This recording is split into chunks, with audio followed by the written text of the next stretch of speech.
दुनिया में गाड़ियां कहीं बाएं तो कहीं दाएं जानिब क्यों चलती हैं? सबसे पहले किस जानिब गाड़ियां चलाई जाती थीं?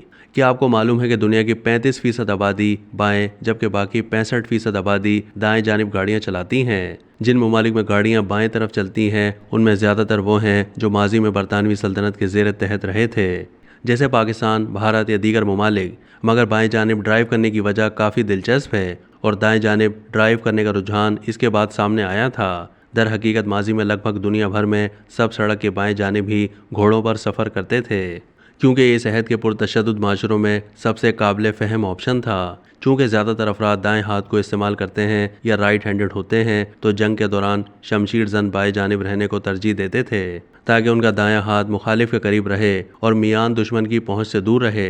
इसके साथ साथ इस तरह ये इम्कान भी कम होता था कि उनकी नियाम यानी जो बाएं जानिब होती थी दीगर अफराद से टकरा सके। राइट हैंडेड अफराद के लिए घोड़े की बाएं जानिब से सवार होना आसान होता था और चूंकि मियान बाएं जानिब होती थी तो सड़क पर सफ़र के दौरान घोड़े से मियान के टकराने का इम्कान कम होता था। मगर सन 1700 के अख्ताम पर फ्रांस और अमेरिका के फार्म हाउसेज में ऐसी घोड़ा गाड़ियाँ चलने लगी थीं जिनमें मुतादिद घोड़े बग्घी को खींचते थे ताकि सामान को एक से दूसरी जगह मुंतकिल किया जा सके। इस तरह की घोड़ा गाड़ी में चलाने वाले के लिए कोई नशिस्त नहीं होती थी, बल्कि वो बाएं जानिब पीछे मौजूद घोड़े पर बैठता था ताकि उसका दायां हाथ लगाम को इस्तेमाल करने के लिए आज़ाद रहे। बाएं जानिब बैठने के बाइस इस फर्द की ख्वाहिश होती थी कि उसके पास से गुजरने वाला हर फर्द बाएं जानिब से गुजरे ताकि इसके लिए सामने से आने वाली घोड़ा गाड़ियों को देखना मुमकिन हो। इसके लिए वो सड़क के दाएं जानिब रहता था। 1709 में रूस में ज़्यादातर ट्रैफिक दाएं जानिब चलता था और 1752 में इसे बाकायदा कानून बना दिया गया।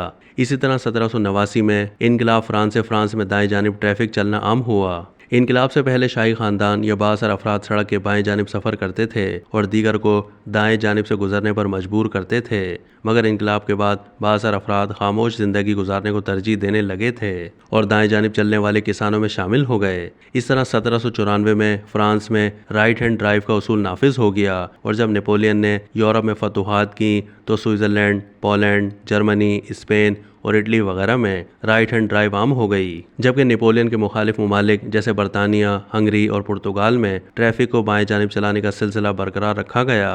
बरतानिया ने 1835 में बाएं जानिब ड्राइव के कानून का नफाज किया और फिर जिस खित्ते पर भी कब्जा किया वहां सड़कों को तामीर करते हुए अपने कवानीन का नफाज किया। यही वजह है कि अभी पाकिस्तान, भारत, ऑस्ट्रेलिया और बरतानिया की दीगर साबका कॉलोनियों में लेफ्ट हैंड ड्राइव आम है। जापान ऐसा वाहिद मुल्क है जो कभी बरतानवी सल्तनत का हिस्सा नहीं रहा, मगर वहाँ भी ट्रैफिक बाएं जानिब सफ़र करता है, जिसे 1924 में बाज़ाब्ता हैसियत दी गई। बरतानिया से हटकर डच भी जहाँ जाते थे लेफ्ट हैंड ड्राइव को फ़रोग देते थे और नीदरलैंड के ज़ेर तहत रहने वाले ममालिक जैसे इंडोनेशिया में अब भी यही सिलसिला बरकरार है।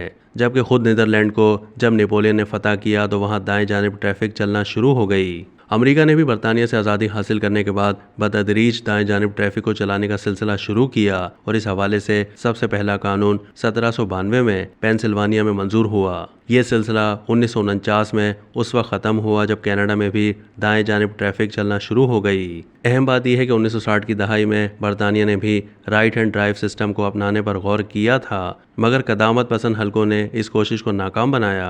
अब यूरोप में महज 4 ममालिक बरतानिया, आयरलैंड, माल्टा और कब्रस में लेफ्ट हैंड सिस्टम काम कर रहा है, जबकि बाकी ममालिक राइट हैंड सिस्टम को अपना चुके हैं। अब तक के लिए इतना ही। मज़ीद मालूमात के लिए डेली जंग के यूट्यूब चैनल को सब्सक्राइब कीजिए।